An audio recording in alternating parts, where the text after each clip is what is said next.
उस स्थान पर पहुंच गए जहां वो स्थान निहित कर रखा था। रामानंद जी का आसन अलग लगा रखा था, गोरखनाथ जी का आसन अलग लगा रखा था। गोरखनाथ जी साथ में एक अपना त्रिशूल रखते थे, 10 फुट 8-9 फुट लंबा, और ऊपर 3 उसके ऐसे सिरे से होते थे। त्रिशूल ऐसा होता था, लोहे का डंडा सा होता था, और वो नीचे से भाला टाइप होता था, उसको जमीन में गाड़ के वहां रखा खड़ा कर रखा था, और स्वयं आसन पर अलग से बैठे थे। उधर से रामानंद जी का आसन ऊंचा था। कबीर साहब अपने गुरुदेव के चरणों में बैठ के नीचे, जैसे एक सुयोग्य शिष्य ने भूमिका करनी चाहिए, ऐसी कर रहे थे। अब गोरखनाथ जी ने कहा कि रामानंद अब मेरे साथ गोष्ठी करो। अब गोरखनाथ जी ने जब रामानंद जी से कहा कि मेरे साथ प्रश्न उत्तरी कीजिए, तब परमेश्वर कबीर जी खड़े हुए, वो बालक छोटे से, और कहा कि गोरखनाथ जी, मैं स्वामी रामानंद जी का शिष्य हूं, और मेरे गुरु जी से चर्चा करने से पहले तुम मेरे से बात कर, मेरे से निमट। गुरु जी तक बहुत बड़ी बात होती है, मेरे से कर बात। तो गोरखनाथ जी, अब गोरखनाथ जी ने कहा कि तू कब से वैष्णव बन गया? कल का बालक है, 5-10 वर्ष का बालक है तू, और गोष्ठी करेगा गोरखनाथ के साथ? तो कब का, तेरी उम्र भी क्या है? अब थोड़ी सी वाणी सुनाते हैं आपको, फिर उसके बाद कथा सुनाएंगे।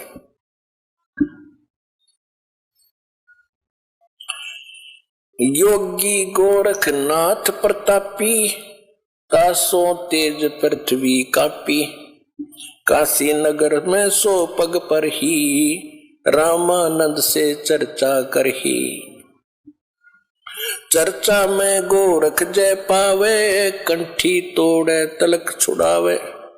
सत्य कबीर शिष्य जो भयहु, ये वृंतांत सो सुन ले हो। गोरखनाथ के डर के मारे, वैष्णव नहीं बेक संवारे। तब कबीर आज्ञा अनुसारा, वैष्णव सकल स्वरूप संवारा। अब गोरखनाथ जी के पास रामानंद को खबर पठाई, चर्चा करो मेरे संग आई। रामानंद की पौड़ी पहली पौड़ी, सत कबीर बैठे तिस ठौरी। कहे कबीर सुन गोरखनाथा, चर्चा करो हमारे साथा। प्रथम चर्चा करो संग मेरे, पीछे मेरे गुरु को टेरे। बालक रूप कबीर निहारी, तब ये वचन उचारी। यानी कबीर परमात्मा को बालक रूप में देख कर गोरखनाथ जी क्या बोले? कब के बहे बैरागी कबीर जी, कब के बहे बैरागी, कि तुम कब से बैरागी बन गया, वैष्णव कब से बन गया, तू काल का बालक। परमात्मा क्या बोले? नाथ जी तब से बहे बैरागी, मेरी आद अंत सुध लागी। क्या बताते कि मैं कब से बैरागी हूं। धूंधों कार आद का मेला, नहीं गुरु कोई ना था चेला। तब का तो हम योग उपासा, और जब का फिरूं अकेला। धरती नहीं जद का टीका दीना, धरती नहीं जद की टोपी दीना। तेरा ब्रह्मा नहीं था जद का टीका, और शिव शंकर से योगी ना थे, मेरा तब का जोड़ी शक्का। द्वापर की हम करी फावड़ी, त्रेता का हम दंडा। सतयुग मेरी फिर दुहाई, और कलयुग फिरो नौखंडा। गुरु के बचन साध की संगत, अजर अमर घर पावे। कह कबीर सुनो हो गोरखे, हम सबको तत्व लखावे कि ए गोरखनाथ, मैं जब तक ना ब्रह्मा था ना विष्णु था उससे पहले का हूं मैं। इस बात को सुनकर गोरखनाथ जी को ने क्या पूछा, अरे क्यों बात बना रहा है तू भक्त, तेरी उम्र क्या है? अब क्या बताते हैं परमात्मा, जो बूझे सोए बावड़ा, जो बूझे सोए बावरा, क्या है उम्र हमारी, असंख्य योग पर ले गए हम तब के ब्रह्मचारी, कोटि निरंजन हो गए पर लोक सिधारी, हम तो महबूब हैं भाई सदा ब्रह्मचारी। अरबों तो ब्रह्मा गए ये 49 करोड़ कन्हैया, तेरे 7 करोड़ तेरे शंभु मर गए, मेरी एक नहीं पलैया। ओए होए, कहते हैं करोड़ों निरंजन मर गए, अलख निरंजन 21 ब्रह्मांड के स्वामी, और कहते हैं अरबों तो ये ब्रह्मा मर गए और 49 करोड़ विष्णु ये तेरे कन्हैया, और 7 करोड़ तेरे शंभु मर गए, मेरी एक नहीं पलैया। अब भी शंकर जी का पुजारी नाथ जी थे, और जब ये कहा कि तेरे शंभु भी मर लिए 7 करोड़ और मेरी एक भी पल आयु की नहीं घटी है, अर्थात मैं अविनाशी हूं। कोटन नारद हो गए ये मोमंद से चारी, देवताओं की गिनती नहीं ये क्या सृष्टि बेचारी, नहीं बूढ़ा ना बालक और ना कोई भाट भिखारी, कहे कबीर सुनो हो गोरख यह उम्र हमारी। अब गोरखनाथ जी ने सोचा भाई ये तो घनी घनी बात बना हुआ है ये बच्चा, और सुनने वाले खुश हो रहे थे। एक छोटे से बालक ने कितना गजब का उत्तर दे दिया। अब ताड़ी पीटने वाले थे इतने में गोरखनाथ ने क्या किया, जो उसने त्रिशूल गाड़ रखा था, त्रिशूल आसन से उठा, सिद्धि से नो का नो आसन पदम लगाए लगे ऐसा उठा और उस त्रिशूल के ऊपर जा बैठा। और परमात्मा ने क्या किया, परमात्मा ने कहा कि गोरखनाथ अब मैदान छोड़कर भाग मत, आपकी और हमारी ज्ञान गोष्ठी की बात हुई थी, ये ड्रामेबाजी दिखाने की नहीं, ये जादूगरी दिखाने की बात नहीं हुई थी, ज्ञान की बात हुई थी। और ज्ञान कर बैठ ढंग से आकर यहाँ आसन पे, ये ड्रामा क्या दिखा रहा है। लोगों ने ताली पीट दी क्योंकि वो बैठ गए ऊपर जाके। तो गोरखनाथ ने कहा कि अगर तुम्हारे अंदर कोई ताकत है भगवान की, मेरे बराबर आकर बैठ, तब मैं गोष्ठी करूंगा तेरे से।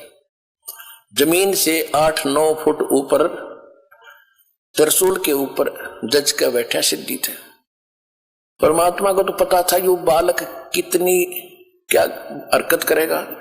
परमात्मा जो सूत होते थे, सूत कपड़ा बुनते थे, और सूत की एक कुकड़ी, बोला हरियाणा में कुकड़ी, जो चरखे में माताएं काटा करती थी, वह इतनी मोटी हो जाती थी, धागे की रील सी, वह जेब में डाल रहे थे पूरी। कबीर साहब ने क्या किया कि उस धागे का एक हिस्सा पकड़ के और वो कुकड़ी यानी वह रील ऊपर न फेंक दी, वह ऐसे खुलती खुलती और सीधा 150 फुट की ऊंचाई पर जाकर ऊपरला एंड खड़ा हो गया स्ट्रेट नो का नो, मालिक की ताकत से। और परमात्मा वहां से उठे और उसके ऊपर के एंड पर जाकर बैठ गए। ये देखो, अब वो नाथ जी बोलना सा दिखे, 150 फुट का 9 फुट ऊंचाई। अब गोरखनाथ जी, कबीर साहब ने कहा कि ले नाथ जी अगर बराबर बैठ के ही चर्चा करनी है तो आ जा बेटा यहां हमारे बराबर में। अब देखो ऐसी बात नहीं है कि गोरखनाथ तो आकाश में उड़ जाता था, उड़ सकता था, लेकिन एक तो चुंबक होता है, परमात्मा तो सिद्धियों के भंडार हैं। और सिद्धि क्या, जैसे यह घड़ी है, यह सिद्ध कर दी मैकेनिक ने, अरे यह चल रही है सुइयां, और इसको चुंबक के सामने कर दो वहीं स्थिर हो जाएंगी, चल नहीं सकती। तो वो सिद्धियां परमात्मा ने पहले उसकी सिद्धि फेल करी, अब गोरखनाथ जी ने सोचा ऊपर न उठो, थोड़ा सा उठा, धड़ाम दे से नीचे आके गिरा। भाई की डुड्डी और डिग्गी होती। गोरखनाथ को पहली बार अपनी कोई हार महसूस हो रही थी उस जीव, पिछले जब तक वो सोजी में था। और कहते पहलवान होता है ना, तो कांटे के जो रेसलर होते हैं वो तो थोड़ी सी बात पर समझाते कहाँ मेरी हार होगी, और जो कंचने से होते हैं ना वो दे चढ़वा के मान्या करें। अब गोरखनाथ समझ गया कि ज्यादा बहस करने की कोई आवश्यकता नहीं, ये कोई आम व्यक्ति नहीं है। तब उसने कहा कि हे कबीर जी, आप नीचे आ जाओ, अब मैं आपसे आपका ज्ञान सुनूंगा। तब परमात्मा ने उसको सारी सृष्टि रचना सुनाई। तो परमात्मा ने कहा कि आपकी एक शर्त भी थी कि जो हारेगा वो चेला बनेगा। आप हार गए, अब बनो चेला मेरा। गुरुजी का तो बाद में बनिए, पहले मेरा बने। तो वो कहने लगा जी ऐसा है, मैं कुछ ज्ञान और सुनूंगा, मैं प्रश्न उत्तर करूंगा। परमात्मा बोले कि कर ले, क्या प्रश्न उत्तर करेगा। तो उसने परमात्मा ने फिर परमात्मा कहा कि आप ही बताओ मुझे कि आप कहां से आए, आप कौन हो। ले मैं बताता हूं कौन हो। परमात्मा बोले सुन ले। अवगत से चल आया, मेरा कोई भेद मर्म ना पाया। अवधू अवगत से चल आया, अवधू अवधूत, हे गोरखनाथ मैं अवगत से चला आया, जिसके बारे में कोई नहीं जानता। तेरा ब्रह्मा जानता, ना तेरा शंकर जानता, ना विष्णु जानते। अवधू अवगत से चल आया, मेरा कोई भेद मर्म ना पाया। मात पिता मेरे ना मेरा जन्म ना गर्भ बसेरा, बालक बन दिखलाया, काशी नगर जल कमल पडेरा, तहां जुलाहे न पाया। मात पिता मेरे कछु नाही, ना मेरे घर दासी, जुल्ला का सुत आण कहाया, जगत करो मेरी हासी। मात पिता मेरे कछु नाही, ना मेरे घर दासी, ये जुल्ला का सुत आण कहाया, जगत करे मेरी हासी। पांच तत्वों का धड़ना मेरे, ये पांच तत्वों का धड़ना मेरा, जानो ज्ञान अपारा, सत स्वरूपी नाम साहेब का, ओहे नाम हमारा। अदर दीप सतलोक में, अदर दीप भवन गगन गुफा में, तान निज वस्तु सारा, तेरा ज्योत स्वरूपी अलख निरंजन, वो डरता ध्यान हमारा।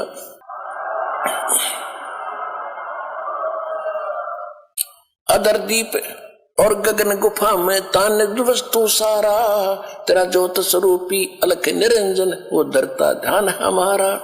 हाड चाम लहू ना मेरे, हाड चाम लहू ना मेरे, कोई जाने सतनाम उपासी, तारण तरण अव्यय पद दाता, मैं हूं कबीर अविनाशी।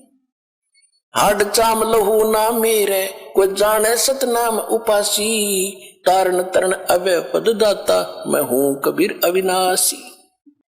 अपने आत्माओं सूक्ष्म वेद में फिर गरीबदास जी ने बताया है कि गोरखनाथ सिद्धि में भूला, यथार्थ मार्ग को छोड़कर सिद्धि में भूल गया मार्ग को। गोरखनाथ सिद्धि में भूला और टूने टामण हांडा फूला। ये मुर्दे तक को जीवित कर दे, पहाड़ को सोना बना दिया। इनको तो गरीबदास जी कहते वो मूर्ख टूने टामण करता फिरता था, उसको क्या मिला जीवन में? महिमा तो होगी पर मोक्ष रह गया। मन तो सुख के सागर बस रे भाई, और ना ऐसा यस रे भाई, तो सुख के सागर बस रे भाई, और ना ऐसा यस रे। देखो इसको कहते तत्व ज्ञान, इसको कहते सूक्ष्म वेद। अब हम एक ही बात को सुनकर उसकी महिमा गाते रहते थे, उसी के गुण गाते रहते थे, हमें पता नहीं था। इतनी जबरदस्त सिद्धियां दिखाने वाला व्यक्ति और कति जीरो था, -0 था अध्यात्म मार्ग में। अब गोरखनाथ कहते हैं गोरखनाथ सिद्धि में बुल्या और टूने टामण हंडे फुल्या और जंतर मंत्र जोग निभाई और काल चक्कर जम जोरा खाई, तुम हो जम की फर्दी माही। गोरखनाथ को कबीर साहब ने कहा कि तू तो काल की फर्द में चढ़ रहा है। फर्द, फर्द कौन सा हो जो परमानेंट आपकी जमीन हो जाती है ना, आपकी फर्द में आ जाती है तो आपका नाम होगी वह पक्की। तो परमात्मा ने कहा कि तू तो काल की फर्द में चढ़ रहा है, काल का फिर गधा बनेगा अगले जन्म में। ये तो सिद्ध पाक क्या महिमा होगी तेरी। सिद्ध नहीं ये गधे हैं जो जाने नहीं सतनामा। कहते जिनके पास सतनाम नहीं वो आज भी गधे हैं, वो सिद्ध नहीं है, हम उसको सिद्ध पुरुष कहते। तो गोरखनाथ जी ने जब ये ज्ञान सुना उसने सोचा भी इसको फालतू छेड़ने की जरूरत नहीं है, ज्ञान में यू तुझे कतई नहीं जानते, सिद्धि में भी उसके जच की। फिर उसका फिर भ्रम रह गया थोड़ा सा, कहने लगा जी एक बार गंगा के किनारे चलो। अब चल भाई क्या रहेगा, एक और मैं कुछ लीला करता हूं, आप मुझे उसमें पराजित कर देना, मैं आपका शिष्य बन जाऊंगा। परमात्मा बोले चल। गोरखनाथ जी गंगा के अंदर छलांग लगा गए और एक मछली का रूप धारण कर लिया। घनी मछली वहां पर, तो उसने कहा था कि मैं इसमें छलांग लगाऊंगा और मुझे आप खोज देना दरिया से, फिर मैं आपको गुरु बना लूंगा। अब गोरखनाथ जी ने छलांग लगाई, मछली रूप बना लिया।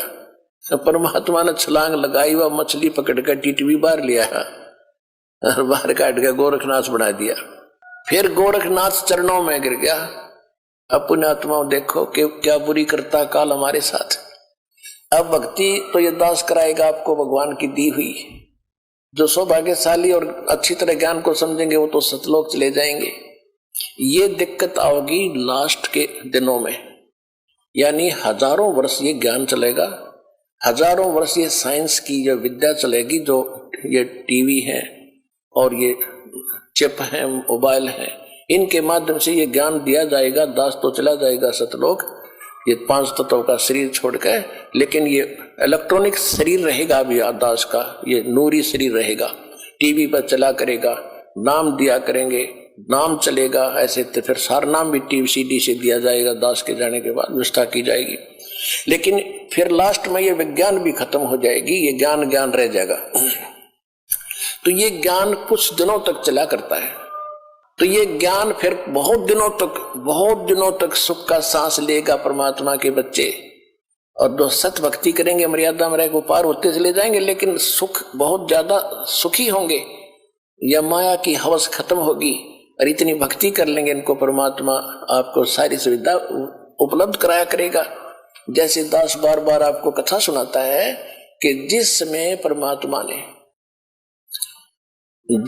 परमात्मा के नाम से झूठी चिट्ठी लिख दी थी कबीर जी के नाम से, और 18 लाख प्राणी साधु संत आगे थे। वो साधु संत कौन थे? घर छोड़कर जंगलों में अपने गुरुओं के पास भक्ति के लिए, भगवान के लिए भटक रहे थे। वो उनकी विशेष प्यारी आत्मा थी। अब वहां उन 18 लाख को 3 दिन तक झोंपड़ी में बैठे गरीब जुलाई ने, वो तो भगवान थे, लीला कर रहे थे, 3 दिन तक उनको वो भोजन खिलाया जो कभी सुना भी नहीं था उन महापुरुषों ने, भक्तों ने, साधुओं ने। और सोना की मोहर दी और दोहर दी और छक्के हलवा पूड़ी कचौड़ी जलेबी छक खावा, छा बखावा, जन्म का भूखे मरे तेरे भुगड़े खानिए थे होते। तो उनके लिए जब ये लीला कर दी, पृथ्वी का को माल भी नहीं था, सतलोक से ला दिया दाता ने। तो आने वाले समय में जैसे जनसंख्या बढ़ रही है, 100 वर्ष के बाद क्या खाएंगे ये, अगर ये माहौल नहीं बदलाते। फिर भगवान व्यवस्था करेगा।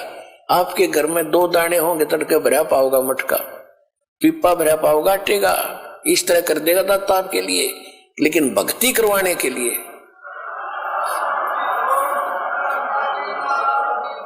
ये उनकी करेगा जो भक्ति करेंगे, और जो बकवाद चाहोगे वो अपना करते रहियो। ठीक है, जैसा भक्ति भजन करेंगे उनका लाभ मिल जाएगा, लेकिन वो उसमें से खड़िए रह जाएंगे। तो इसलिए फिर गोरखनाथ जी ने परमात्मा के चरणों में मत्था टेका उनके शिष्य बने। अब देखो कितनी बढ़िया धोखा होता हमारे साथ। अब जो इस भक्ति को करके और पार हुए नहीं, देख कितना बड़ा बखेड़ा होगा उनकी जान में। कोई तो जाएगा, जैसे पूरी साधना करते हो आप, प्रथम मंत्र में गणेश जी का, विष्णु जी, लक्ष्मी का, ब्रह्मा जी, सावित्री जी का, शंकर भगवान, पार्वती का, दुर्गा जी के, ये सब नाम जाप करते हो। जो पार नहीं हुए, फिर ये आप अपने इस पुण्य की कमाई इनके लोकों में जाकर बहुत अच्छी सुविधाएं प्राप्त करके वहां ठाठ से देवता बनकर रहोगे। लेकिन बैंक बैलेंस भक्ति का आपका खत्म होगा।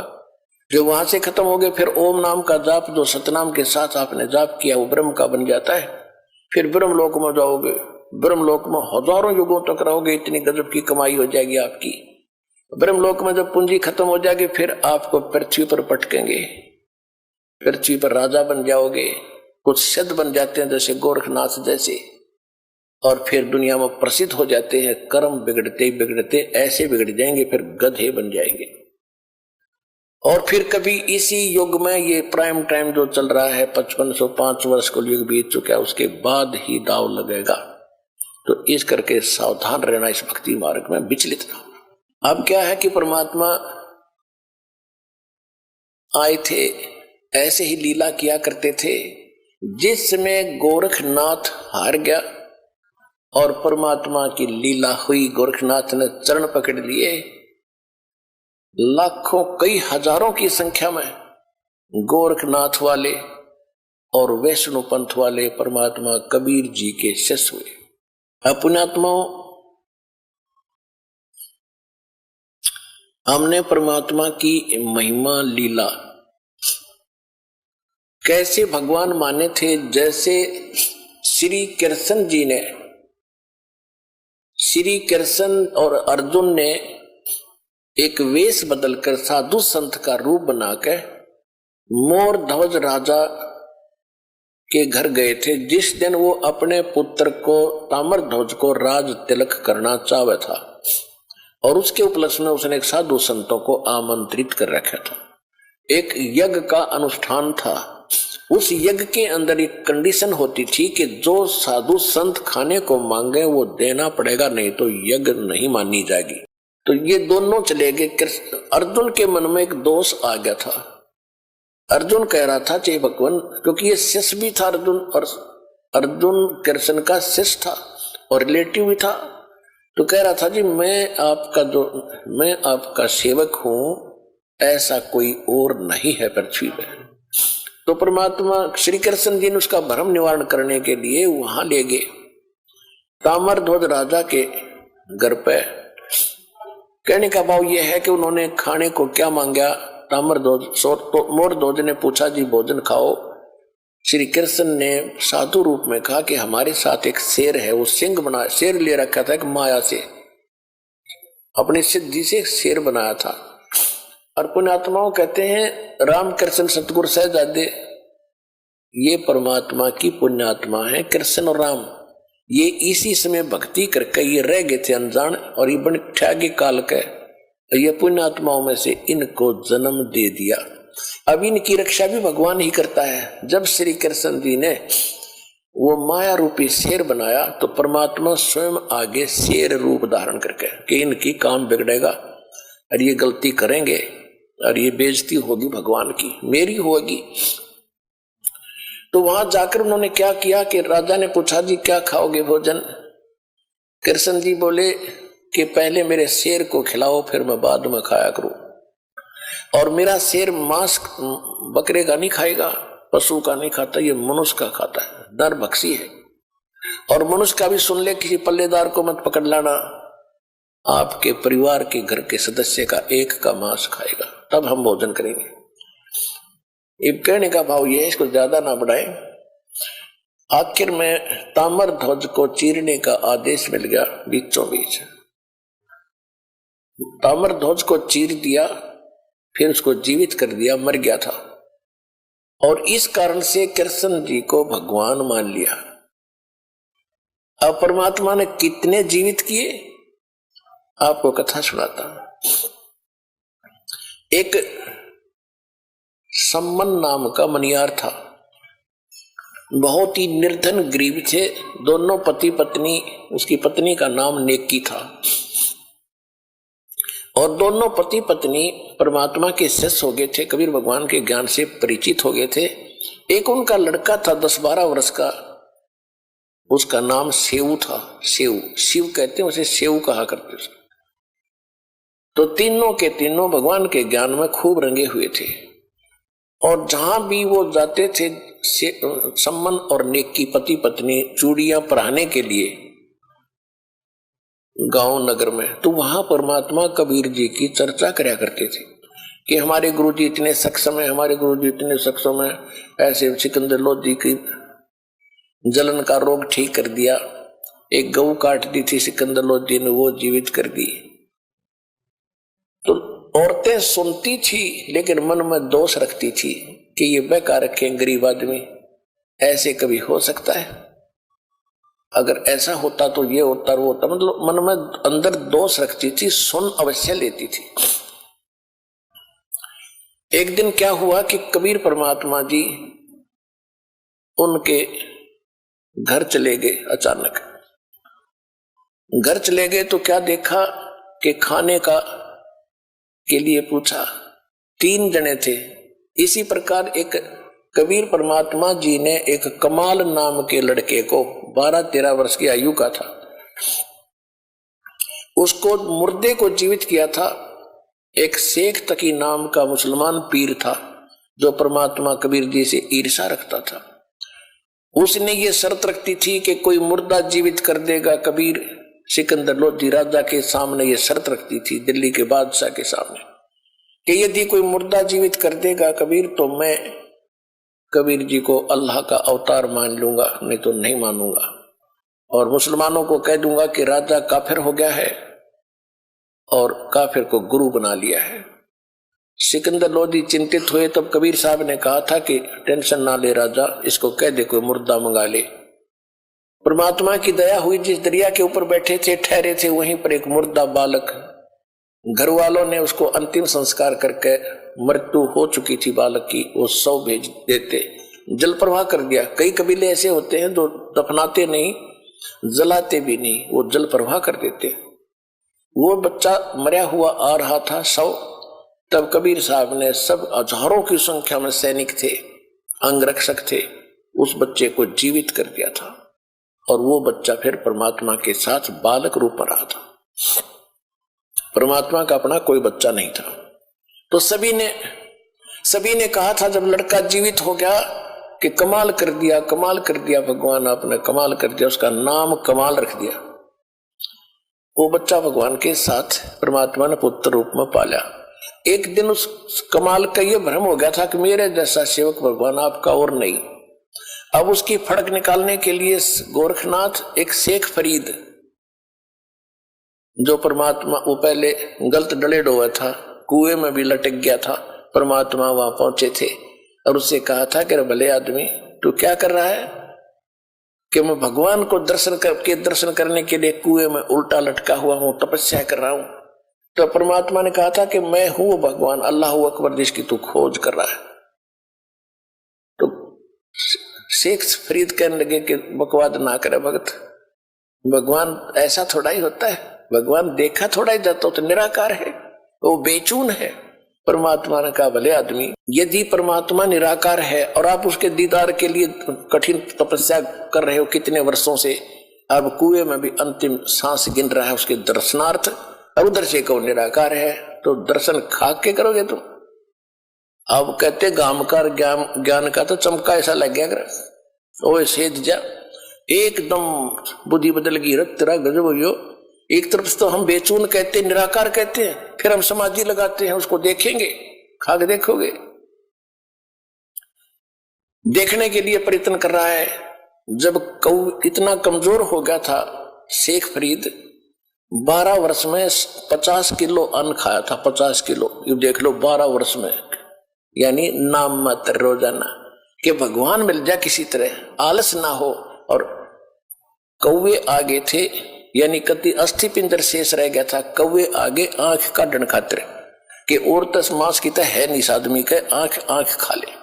तब उसने कहा था कि हे कौव्यो, मेरे शरीर पर कहीं मांस बचा हो वो खा लो, मेरी आंख मत छूना, मैं भगवान के दर्शन करना चाहता हूं, आंखें आंखें छोड़ दे। इस डर से भाई बाहर रहूंगा तो कौवे खा जाएंगे, आंख फोड़ देंगे, दर्शन कैसे करूंगा, इस उद्देश्य से कुएं में लटक गया था।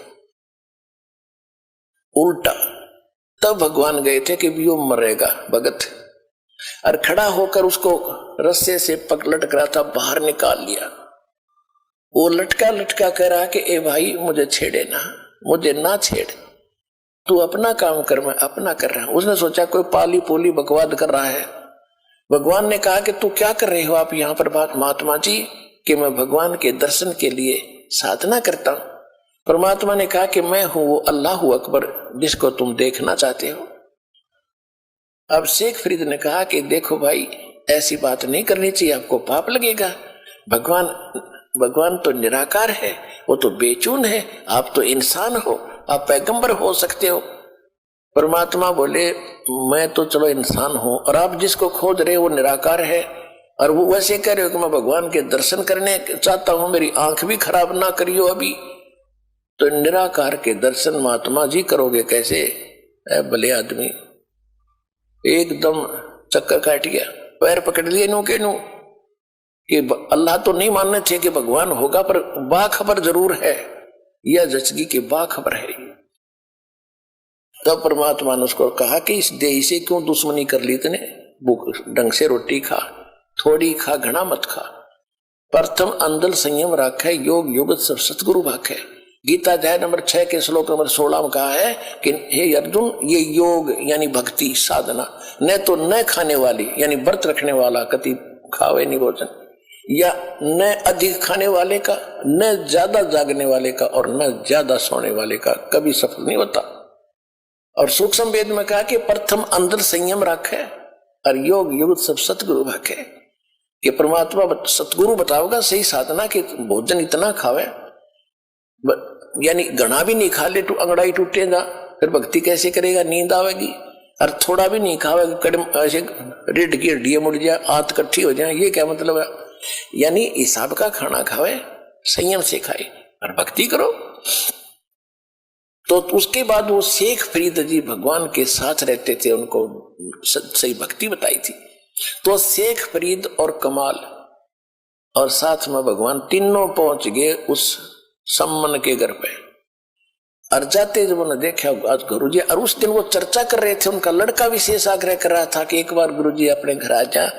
तो गांव के बच्चे यूं कहते हैं माता जी कि तुम्हारे गुरुजी तो राजाओं के घर जाते, गरीबों के कौन आवे, जब जाने तुम्हारे घर आ जाए, तब देखे तुम कहते हो हमारे गुरुजी भेदभाव नहीं करते, जब जाने तेरे घर आ जाए। तो बच्चे बच्चों से चिढ़ाते थे, वो बड़ा दुखी था। उस दिन चर्चा ही चल रही थी, तभी भगवान आकर वहां प्रकट हो गए। तीनों के तीनों गेट पर खड़े हैं और दौड़े दौड़े अंदर से पीछे वाली कुटिया से भागे आए आगे, और खड़े खड़े स्तब्ध रह गए कि ये क्या स्वप्न देख रहे हैं कि सचमुच भगवान है ये। गुरुजी आगे, कहीं आशा भी नहीं थी उनको। तब कमाल ने कहा कि गुरुजी को बैठने के लिए भी कहोगे, खड़े रखोगे? तब एकदम स्वप्न सा टूटा, चरणों में गिर गए, दंडवत प्रणाम किया, फिर बैठ गए। अब सम्मन काफी देर गुरुजी के पास बैठे रहे, चर्चा चलती रही। फिर कहा जी भोजन की सुनाओ। परमात्मा ने कहा भी भोजन खाएंगे, पैदल चलकर आए हैं, सभी को भूख लगी है, बेटा तैयारी करो। अब सम्मन आया अपनी नेक की पत्नी के पास, कहा कि भोजन बनाओ गुरुजी के लिए, भक्तों के लिए। नेकी ने कहा कि घर पे इतने वीक थे, वो फाइनेंशियली इतने वीक थे, इतना निर्धन थे कि उनके पास उस दिन एक आदमी की भी रोटी नहीं थी, आटा नहीं था, ना कणक थी। तो नेकी ने कहा कि आज कोई आटा नहीं है, दाना नहीं है। तो सम्मन ने कहा कि ला तेरा ये चीर, तेरा ये ओढ़ना। देखो पुण्यात्माओं, द्रौपदी का चीर उतारने पर महाभारत हो गई थी, इज्जत और बेइज्जती का सवाल था।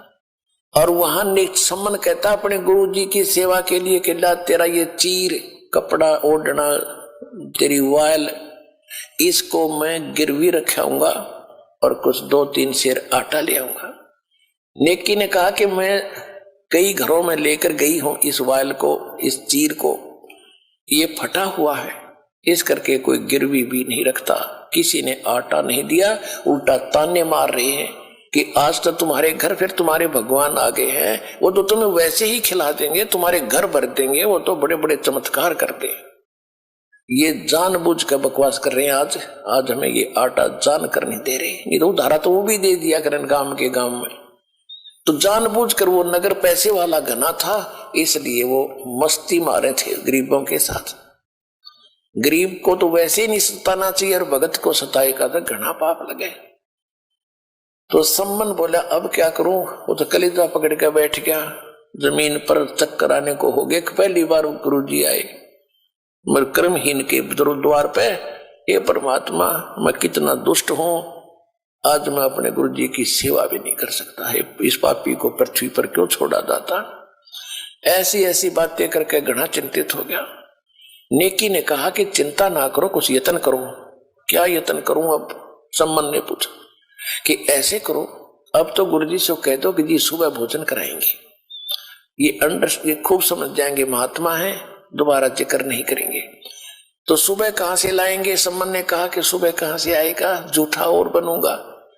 तो नेकी ने बताया कि रात्रि के समय तुम चोरी करने जाना पिता पुत्र, और 3 सेर आटा चुरा लाना किसी का, महात्मा को संतों का भोजन करा के और इनको विदा कर देंगे। तो नेकी प्रति वो शिव जो लड़का था छोटा सा, प्रतिदिन सुना करता सत्संग में कि हे माता जी, गुरुजी तो कहते हैं जो चोरी करते हैं उनको बहुत पाप लगता है, वो मां अपराधी व्यक्ति होते हैं, और आज हमें चोरी करने की आप सलाह दे रहे हो, आपको पाप लगेगा। तब उसने कथा सुनाई, बेटा इस नगर का हमने अन्न खाया है, और इस नगर के अंदर माया ज्यादा है, पैसे घने हैं इनके पास, इनकी बुद्धि घूम गई, ये भगवान से नहीं डरते।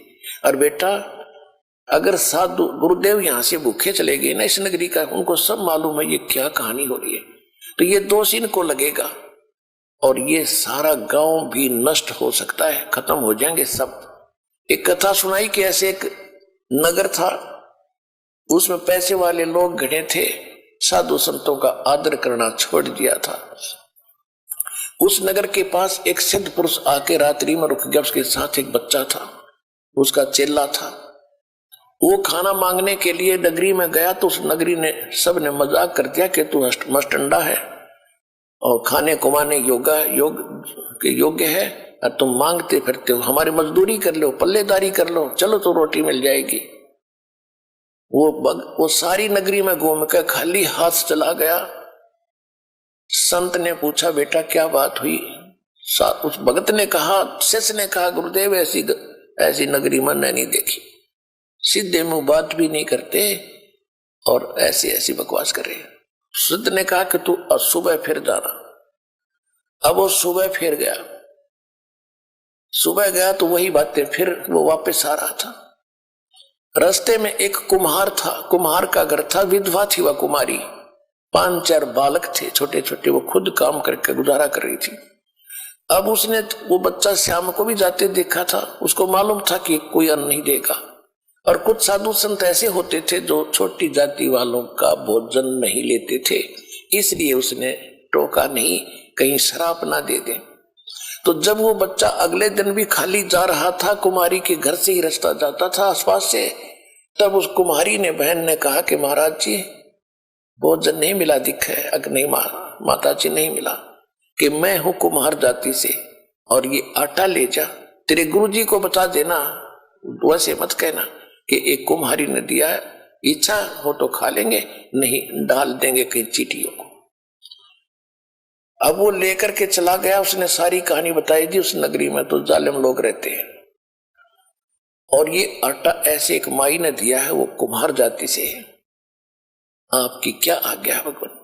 गुरुदेव बोला बेटा यह आज्ञा है मेरी, तू वापस जा और इस भोजन को बना ले, खा ले, मैं तो खाऊंगा नहीं।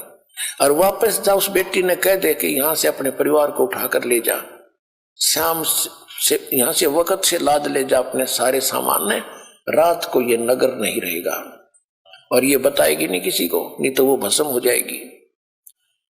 और जहां रात हो जा वहीं रुक जाना, वहीं बस जाएगी, वहीं बस जाएगी, उसका वहीं पर वास हो जाएगा। अब उस संत ने आके बताया वशिष्ठ ने कि हमारे मेरे गुरुजी बहुत सिद्ध पुरुष है, जो वचन निकाल देते माई सच्ची मान लेना। और उन्होंने कहा तू यहां निकल जा अपने सारे साजबाद ने लेकर, जहां तुझे रात हो जाए वहीं रुक जाना, वहीं तू बस जाएगी और रात को ये पूरा नगर खत्म होगा। इन साधु संतों को भूखा रखा है। तो माई पता था साधु संत की वचन पहले बहुत इस तरह के सिद्ध पुरुष निरे होया करते थे, इनका डर भी था। माई ने जब लाद लिए सारे भाषण गधों पर और चलते चलते वहां रुक गई, जाकर वहां से उस नगर से थोड़ी सी दूरी पर 10-15-20 किलोमीटर वहां रात होगी, वहीं रुक गई। और रात को वो सारा का सारा नगर कति नाश हो गया। ये साथ में एक अग्रोहा स्थान है, यहाँ ज्यादा सेठ रहते थे पैसे वाले, ये एक सिद्ध पुरुष ने खत्म किया था। यहां से एक माई चली थी, वो कुम्हारी, एक कुम्हारिया गांव बसा है, उस कुम्हारी के नाम से। अब सुबह सारे वो नाश हो गया, कति एक भी नहीं बच्चा, क्यों रात ने सारे अंदर, रात ने भूकंप का करके सिद्धि से सब खत्म। अब जब ये पता चला क्षेत्र वैसे गांव गर्क गया, गांव नष्ट हो गया, कौन बचा है? उस माई ने बताया कि मैं बची हूं, और एक साधु ने ऐसे बताया था, उन्होंने ऐसा ऐसा किया और मेरे को बता दिया था, मुझे बताने का आदेश नहीं था, मैं उनको नहीं बता पाई। तो सबको इतनी हमदर्दी हुई उस माई के ऊपर, गरीब और भगवान की कृपा होती है कि वहां उसको कोई सैकड़ों किले जमीन दे दिए और वहीं बस गई, उसके नाम से कुमारिया गांव बसा हुआ। अपने आत्माओं, नेकी ने अपने पुत्र से कहा बेटा अगर तुमने इस नगरी के तुम हितकारी हो तो चोरी करके लाइयो बेटा, अगर ये संत भूखे चले गए गांव गर्क हो जाएगा, इसका बेड़ा गर्क हो जाएगा बेटा, अब तुम देख लो, चोरी को दान कर दे बेटा, चोरी नहीं है। और हम साधु संतों के लिए हम नहीं खाएंगे एक दाना भी, ये प्रण पक्का है। सम्मन से वो बोला वहां बिल्कुल सही है, इस नगरी की हम रक्षा करेंगे, चाहे हमारे साथ कुछ भी बनो। दोनों बाप बेटा रात्रि में एक सेठ के घर पर जाकर सुराख लगा लिया दीवार में, और सेव अंदर चला गया। पहले सम्मन कह रहा था बेटा तू बाहर रहे, मैं जाऊंगा। सम्मन सेव ने कहा कि नहीं पिताजी, आपको पकड़ लेंगे तो इस लाला जी की राजा तक पहुंचे, आपको फांसी लगवा देगा, और मैं बालक हूं, मुझे बालक समझ कर छोड़ देंगे। तो सम्मन कहने लगा अगर तू मर गया तो फिर मैं क्या करूंगा जी का बेटा, नहीं तू बाहर रह, मैं जाता हूं। नहीं, सेव नहीं माना, कहने का भाव कि सेव प्रवेश कर गया। तो सम्मन ने कहा बेटा 3 सेर आटा लाना, ज्यादा नहीं। तो अंदाजा सा अपनी फटी पुरानी चद्दर में 3 सेर आटा डाल के चल पड़ा। चलने लगा, जब आवाज होगी खुड़का होने से, शोर होने से, लाला जी जग गया, वहीं सो रहा था दुकान में, और उसने जो सेव निकलने की चेष्टा कर रहा था उसके पैर पकड़ कर घसीट लिया वापस के चोर चोर चोर करके। तब तक उसने वो आटा बाहर फेंक दिया था, पोटली में बांध के पिताजी आप ले जाओ, मेरे को लाला जी ने पकड़ लिया। और लाला जी ने घसीट के और बांध दिया खंबे के, और देखा कि तू अच्छा है चोर, तुम चोर हो, वैसे भक्त बने फिरते थे, आज तुम्हारी पोल खुल गई।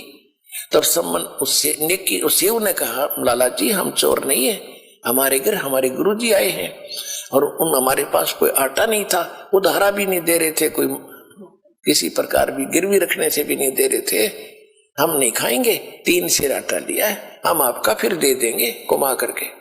कहने लगा अच्छा सुबह पता चलेगा। अब पता चला ना कि चोरी तो वो तुम्हारे गुरु करवाते हैं तुमसे, अब चोर को क्या पीटे, चोर की मां को सजा देंगे। कौन दे सुबेरा, राजा के पास कंप्लेंट करूंगा तुम्हारे गुरुजी की, कल देखना क्या होगा। अब हुआ और छाती पकड़ी गई, कलीजा पकड़ा गया नेकी सम्मन सेव का, ले जुल्म हो गया, ये तो नाश करेंगे, गुरुजी की बेइज्जती करेंगे कल को। अब उधर से नेकी ने पूछा कि बच्चा कहाँ है, जब सम्मन लेकर गया आटा, लड़के की मां ने पूछा बेटा कहाँ है, कि वो तो सेठ ने पकड़ लिया और मैं आटा लेके आ गया। नेकी ने सोचा कि सुबेरे बच्चे को अब सवेरे बच्चे को पहचानेंगे और फिर क्या करेंगे, गुरु जी को सजा देंगे ये लोग। ऐसा क्यों ना करते हैं कि लाला जी बोल ना सके, सवेरे जिक्र भी ना करे कौन था कौन नहीं था। तो इस उद्देश्य से अपने गुरुदेव की इज्जत बचाने के लिए हृदय से कि भी नाश हो जाएगा, जब कल पता लग गया तो बेइज्जती कर देंगे गुरुदेव की। अपने पति से कहा, मां ने अपनी उसकी पत्नी ने कि जा तलवार ले जा और लड़के का सिर काट दे और सिर ले आना। तो उसने ऐसा ही किया। अब तलवार लेकर जब सम्मन पहुंचा उस सुराग के सामने बैठ के और कहा, बेटा सेऊ, एक दो बात गुप्त तेरे कान में बोलनी है, बतानी है। बेटा कल तो ना जाने तू और हम मिल पाएंगे या नहीं मिल पाएंगे, क्योंकि राजा हमें सजा दे देगा। एक दो बात बताना चाहता हूं बेटा तुझे। एक बार सिर बाहर निकाल ले, कान में बात बताऊंगा। अब सम्मन ने उसने सेऊ ने कहा लाला जी से कि हे लाला जी, बाहर मेरा पिता बैठा है, दो बात करना चाहता है। तो सेठ ने कहा कि नहीं, तुम भाग जाओगे, तुम्हारी कोई स्कीम है कि नहीं, पैर को बांधे रख, रस्से को थोड़ा सा ढीला कर दे, मैं सिर निकाल लूंगा, बात करूंगा। अब जो ही उसने ऐसा सोचा भी चल ठीक है बतला लेंगे क्या बतलाना चाहते हैं, पैर का रस्सा बांधे बांधे ढीला कर दिया, लूज कर दिया। अब सिर बाहर निकाल के सेऊ ने जब सिर बाहर निकाल लिया तो सम्मन का हाथ नहीं उठा। बेटे ने कैसे काटूं, गर्द छुपा ली पीछे को। तब लड़के ने कहा कि पिताजी एक बात मैं बताऊंगा अपने आपके कान में। कहा बोल बेटा। कि यदि तू मेरा बाप है तो मेरी नाड़ काट दे, ना तो बात बिगड़ेगी कल। मेरी गर्दन काट ले जा अगर तू मेरा बाप है, नहीं तो तू मेरा बाप नहीं है, मैं किसी और का अंश हूं। इतना कहते ही उसमें भी करंट आया। तब बच्चे की मुख से बात सुनकर उसने सिर काट दिया सम्मन ने, और चोटी पकड़ कर घर ले गया, ऊपर शीश को। उधर से लाला जी ने देखा कि यो तो 302 का मुकदमा तेरे लगेगा।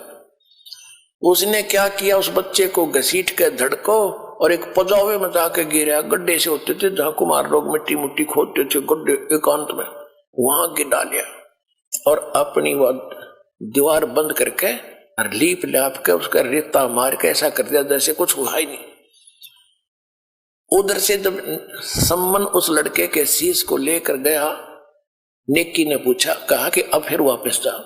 अब सेठ उसने कहीं जंगल में डाल कर आओगा लाश को, शेष शरीर को धड़को, और उसको भी उठा लिया। कदे कुछ दिन में फिर बात चले कौन है किसका मर गया, इंक्वायरी चले और बच्चा पहचानना चाह। अब फिर वो गया सम्मन जहां उसकी घसीट जा रही थी। लाला जी ताकत अपना बैठ गया करके शांत, और वो लिया फिर उसने उठा के बच्चे के लाश को चादर ढक के और ला के कोने में डाल दी झोंपड़ी के, और ताक में अलमारी के एक ताक में रख दिया सिर। और बेटा का कत्ल हुआ पड़ा सतगुरु की सेवा में। नेकी सम्मन कहने लगा, रोइए मत, रो भी पड़ी ना आंखें मासू आगे, गुरु जी ने पता लग जाएगा और भोजन नहीं खाएंगे। तो उन्होंने मां ने रोटी बनाई और वक्त से 5:30-6 बजे से कहा कि जाके कहते गुरुदेव ने शाम की भूख लगी है, भोजन जल्दी बना दिया, खा लो। और जल्दी जाने की कह भी रहे थे, हमने सुबह जल्दी जाना है, तो ये खाकर चले जाएंगे कि इनको पता नहीं लगेगा, नहीं तो रोटी नहीं खाएंगे। सम्मन ने कहा कि आओ महाराज भोजन तैयार है। तीनों परमात्मा कबीर जी और दोनों कमाल और फरीद जी वो बैठ के एक तरफ भगवान का आसन लगा दिया कबीर जी का, और 3 बर्तनों में भोजन सारा जितना बनाया था 3 पात्रों में डाल के धर दिया, 3 दोनों में पतलों में। थाली भी ना थी, बेचारे गरीब हो गए। तो परमात्मा ने कहा भी ऐसे नहीं, इनको 6 भागों में बांटो, 3 तुम हो 3 हम हैं, सारे मिलकर बैठ कर प्रसाद बनाकर प्रेम से खाएंगे, तुम भी तो मेरे बच्चे हो। अब समस्या आएगी कि डालो 6 जगह डालो। अब उन्होंने 5 जगह डालकर रख दिया कि नहीं 1 जगह और डालो। अब वो कह रहे थे जी बच्चा कहीं बाहर गया है खेलने के लिए, देर से आएगा, कहीं आ जाएगा, जब खा लेगा उसको छोड़ देंगे, बैठ जाओ। तो उन्होंने सोचा चल ऐसे भी ठीक है, ये छोड़ देंगे, गला डला डलाया, बात खत्म हो जाएगी। 6 जगह कर दिया। तो परमात्मा ने कहा कि आओ सेऊ जी मिलो, ये प्रसाद प्रेम, और सिर कटते हैं बेटा चोरों के, संतों को नितक सेऊ धड़ पे शीश चढ़ाओ, बैठा पंगत माही, और नई निशानी गर्दन के, यो ओ सेऊ अकनाही। बोलो कबीर भगवान की जय हो।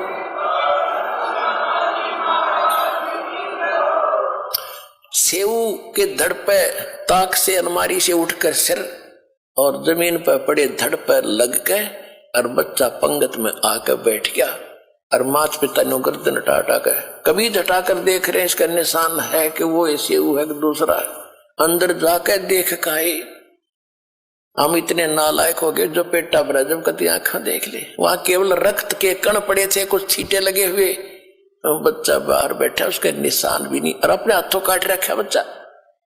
समर्थ का शरणाग हो रंग होरी हो, भाई कदे न हो ए काज राम रंग होरी हो।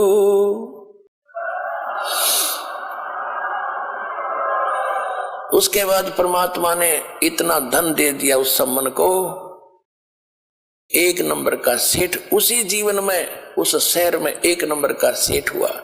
अब यहां गरीबदास जी कहते नुक्ते ऊपर रिझ जाएगा रे, करोड़ कर्म जल जा तुम्हारे। इतना समर्पण होकर देखो इस कबीर भगवान पर, ये नुक्ता था, वो कोई शौक नहीं था बच्चा काटने का, उन भगवान की इज्जत के लिए कि हमारे परमात्मा की गुरुदेव की बेइज्जती ना हो जाए। इकलौता पुत्र काट दिया, आंखों में आंसू नहीं आन दी, तो कहते इनसे प्रसन्न होगा भगवान, इतने सेक्रीफाइस से। कहते नुक्ते ऊपर रिझ जाएगा रे, और करोड़ कर्म जल जा तुम्हारे। तो अपने आत्माओं तुम ऐसे भगवान की शरण में आके हो, सच्चे दिल से भक्ति करो, कति आत्मा से, और फिर देखना पल पल में कितने चमत्कार आपको देगा, आप सोच भी नहीं सकते, और मोक्ष देगा।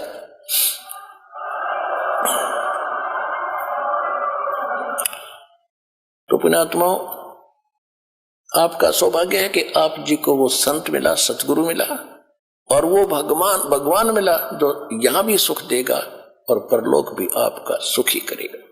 बोलो सतगुरुदेव की जय हो।